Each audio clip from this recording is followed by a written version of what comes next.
नमस्कार। आपका अखबार के YouTube चैनल पर आपका स्वागत है। मैं हूं प्रदीप सिंह।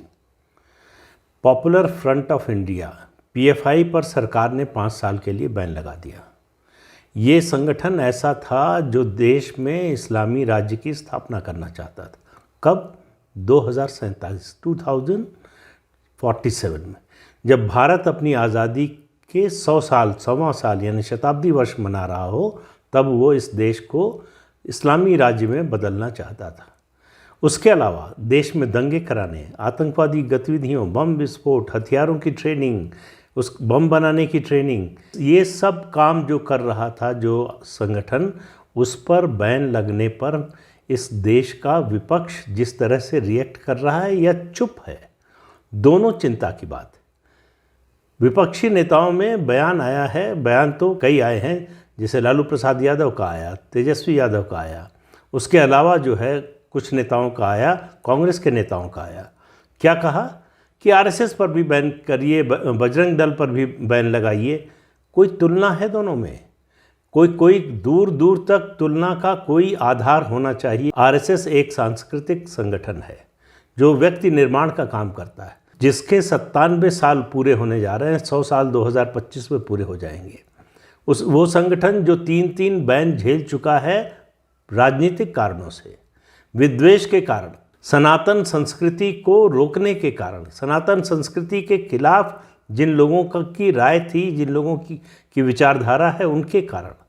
48 में पहले गांधी जी की हत्या के बाद, 75 में इमरजेंसी के दौरान कोई वजह नहीं थी। उसके अलावा फिर जब 6 दिसंबर 1992 को अयोध्या में विवादित ढांचा गिरा, तो सरकारें भाजपा की गिराई, साथ साथ संघ पर बैन भी लगाया, जिसका कोई औचित्य नहीं था। फिर इस सब के बावजूद संघ इससे निकला और लगातार जितना संघ को परेशान करने की कोशिश हुई, राजनीतिक रूप से दबाने की कोशिश हुई, वो उतना ही ताकतवर होता गया। आज जो एक्सेप्टेंस संघ की, राष्ट्रीय स्वयंसेवक संघ की देश में है, इससे पहले कभी नहीं थी। जितने बड़े व्यापक पैमाने पर उसकी स्वीकृति है, इससे पहले कभी नहीं थी। तो PFI की तुलना संघ से वही कर सकते हैं। ये संघ पर प्रतिबंध लगाने की मांग नहीं कर रहे हैं, ये दरअसल PFI का बचाव कर रहे हैं। ये PFI का समर्थन करना चाहते हैं, लेकिन थोड़ी शर्म शायद आ रही है। इनको लग रहा है कि सीधे कैसे करें, तो सीधे न करके कान जो है हाथ घुमाकर पकड़ने की कोशिश हो रही है। तो मांग हो रही कि संघ पर प्रतिबंध लगाया जाए। दिग्विजय सिंह जो ऐसे नेता हैं कांग्रेस के, जो अकेले कांग्रेस को ख़त्म करने के लिए काफ़ी हैं। ये वो नेता हैं जो 26/11 के बाद मुंबई में जो हमला हुआ था आतंकवादियों का, उसके बाद वो उन्होंने एक किताब का विमोचन किया और भाषण दिया कि ये काम संघ के लोगों ने किया है, और लगातार इस पर वो बोलते रहे हैं। और यही सोच, वो राहुल गांधी के राजनीतिक गुरु माने जाते हैं, यही सोच उन्होंने इनकलकेट की है राहुल गांधी में। राहुल गांधी के आप भाषण देखिए, इसी तरह से घृणा से भरे हुए, विद्वेष से भरे हुए, नफरत से भरे हुए भाषण होते हैं। उससे साफ पता चलती है एक बात कि उनको संघ के बारे में, संघ की कार्यशैली के बारे में, संघ के कामकाज के बारे में, संघ की विचारधारा के बारे में कोई जानकारी नहीं है। लेकिन वो ये क्यों कर रहे हैं, इस पर आता हूँ। उससे पहले जरा सुश्री मायावती जी का बयान सुन लीजिए, जो उत्तर प्रदेश की राजनीति में हाशिए पर जा चुकी है। उनकी पार्टी को उत्तर प्रदेश की 403 विधानसभा सीटों में से सिर्फ 1 सीट मिली है। वो मायावती जिनका उत्तर प्रदेश से बाहर जो भी थोड़ा बहुत जनाधार था, लगातार खत्म होता गया है, उत्तर प्रदेश की राजनीति में अप्रासंगिक हो गई हैं। वो ये कह रही हैं कि गुजरात और हिमाचल प्रदेश के विधानसभा चुनाव होने वाले हैं, इसलिए PFI पर BJP की सरकार ने बैन लगाया है। अब कोई इस तरह का बयान देने के लिए आपको दिमागी रूप से दिवालिया होना पड़ेगा। गुजरात में मुस्लिम मतदाताओं की संख्या मुझे लगता है देश में जो बड़े प्रदेश हैं उनमें सबसे कम होगी। हिमाचल में नहीं के बराबर है। गुजरात में मुस्लिम मतदाता शायद 1-2 सीटों को छोड़कर कहीं भी प्रभावी संख्या में नहीं है। गुजरात में मुस्लिम कभी पूरे देश में नहीं देता, गुजरात में ख़ास तौर से मुसलमान BJP को कभी वोट नहीं देता। तो इसलिए जो है BJP को मुसलमानों के खिलाफ ऐसा एक्शन लेकर हिंदुओं को पोलराइज करने के लिए इस तरह के एक्शन की ज़रूरत नहीं है। और फिर सवाल ये है कि पिछले 8 साल में क्या पहली बार चुनाव हो रहे हैं? इससे पहले कोई चुनाव नहीं हुआ, तो बीजेपी को इससे पहले इसकी ज़रूरत नहीं पड़ी। उसको उत्तर प्रदेश में ज़रूरत नहीं पड़ी, उसको बिहार में ज़रूरत नहीं पड़ी, उसको असम में ज़रूरत नहीं पड़ी, उसको त्रिपुरा में, बंगाल में ज़रूरत नहीं पड़ी, उसको कर्नाटक में ज़रूरत नहीं पड़ी, केवल गुजरात और हिमाचल में ज़रूरत पड़ रही है। तो ये तो दिमागी दिवालियेपन का सबूत है एक, जो बोला गया है उसके आधार पर। लेकिन जो मन में है कि पीएफआई का समर्थन करने से मुसलमान हमारे साथ आएगा। ये बीजेपी पर हमले से ज़्यादा अपने वोट बैंक को साधने की कोशिश है। वो वोट बैंक जो है नहीं साथ। मुसलमानों ने बहुत पहले बहुजन समाज पार्टी का दामन छोड़ दिया था और उस तरह से कभी साथ थे ही नहीं। केवल जो कांशीराम के ही शब्दों में कि केवल विधायक और सांसद बनने के लिए भाजपा के साथ आते हैं, हमारा वोट लेते हैं, हमको वोट नहीं देते हैं। ये कांशीराम के वचन हैं, उनका कहा हुआ है। तो इसलिए मायावती जब ये कहती हैं तो इस पर हंसी आ सकती है, उनकी बुद्धि पर तरस खाया जा सकता है। लेकिन लालू प्रसाद यादव ने भी इसी तरह की बात कही कि संघ पर बैन लगना चाहिए। कांग्रेस के दूसरे नेता भी बोले। उत्तर प्रदेश की दूसरी सबसे बड़ी पार्टी समाजवादी पार्टी ने चुप्पी साध ली है। वो पार्टी जो सत्ता में आने के साथ ही 2012 में जिसने आतंकवाद के आरोपियों को जेल से छुड़ाने का प्रयास किया, हाई कोर्ट ने अगर दखल न दिया होता तो वो छुड़ाने में कामयाब भी हो जाते। वो पार्टी जो आतंकवादियों का समर्थन करती है, माफिया का समर्थन करती है, अपराधियों का समर्थन करती है, पीएफआई पर बैन के मुद्दे पर चुप है, जैसे ये कोई मसला ही ना हो। उसकी वजह क्या है? उसकी वजह उसको समझ में नहीं आ रहा है कि तमाम मुस्लिम संगठन, इमाम संगठन हो या फिर पसमानदा मुस्लिम महाज जो है, इस तरह के सारे संगठन पीएफआई पर बैन का समर्थन कर रहे हैं। मैंने पिछले वीडियो में बताया था आपको कि ये समर्थन क्यों कर रहे हैं। ये मत समझिए कि ये जो है वो मोदी सरकार के साथ हो गए हैं या बीजेपी के प्रति इनके मन में मोह जग गया है या संघ के बारे में इनकी जो धारणा है वो बदल गई है। ऐसा कुछ भी नहीं हुआ है। इनको खतरा था पीएफआई से, जिस तरह से देश को खतरा था, जिस तरह से देश की एकता अखंडता को, आंतरिक सुरक्षा को खतरा था इनसे, उसी तरह से इनको खतरा था इन मुस्लिम संगठनों को अपने अस्तित्व का। उन्हें लग रहा था कि पीएफआई ऑल पावरफुल बन जाएगी, सबसे शक्तिशाली बन जाएगी, हमारी कोई पूछ नहीं रह जाएगी, हमारी जो बार्गेनिंग पावर है, जो हमारी जो सौदेबाजी की पावर है, वो सब खत्म हो जाएगी। पीएफआई मुसलमानों की सबसे बड़ी और एकमात्र संस्था बन जाएगी। ऐसे में इस वजह से वो इस सरकार के इस कदम का समर्थन कर रहे हैं कि पीएफआई कमज़ोर होगी तो वो मजबूत होंगे। तो यहाँ आप मतलब जो पीछे की मंशा है उसको समझिए। कांग्रेस पार्टी की मंशा अगर आपको समझनी हो या बल्कि पूरे विपक्ष की, तो वो कांग्रेस पार्टी के अध्यक्ष पद के जो इस समय उम्मीदवार बने हैं, सोनिया गांधी के उम्मीदवार मल्लिकार्जुन खड़गे का एक पुराना वीडियो, बहुत ज़्यादा पुराना नहीं है, ये नरेंद्र मोदी के प्रधानमंत्री बनने के बाद का वीडियो है। उसमें वो कह रहे हैं कि अगर नरेंद्र मोदी को ज़्यादा ताकत दोगे तो इस देश में सनातन धर्म की सत्ता स्थापित हो जाएगी।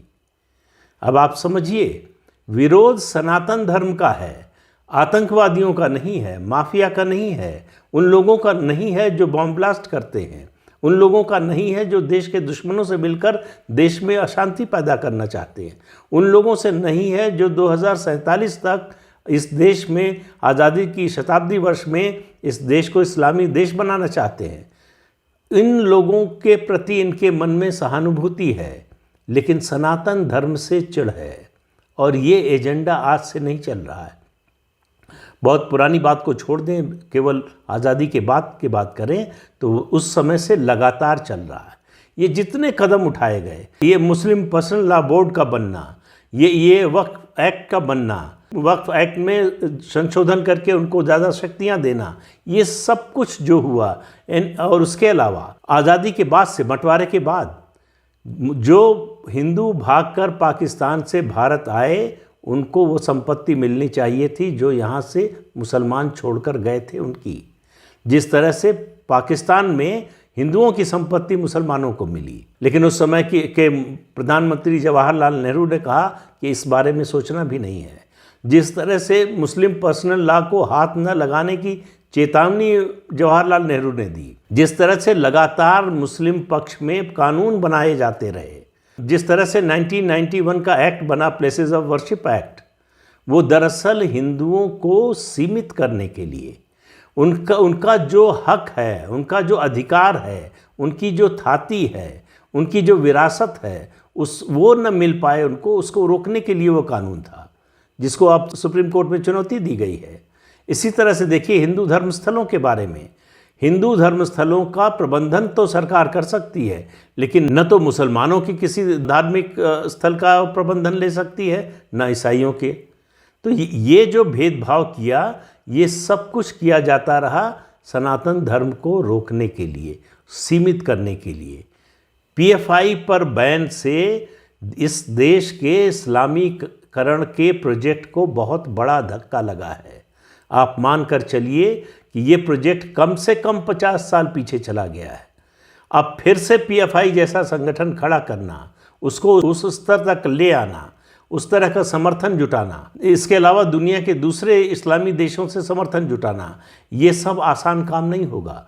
और ये सिमी पर जिस तरह से अटल जी की सरकार ने बैन लगाया था, उस तरह का भी नहीं होगा।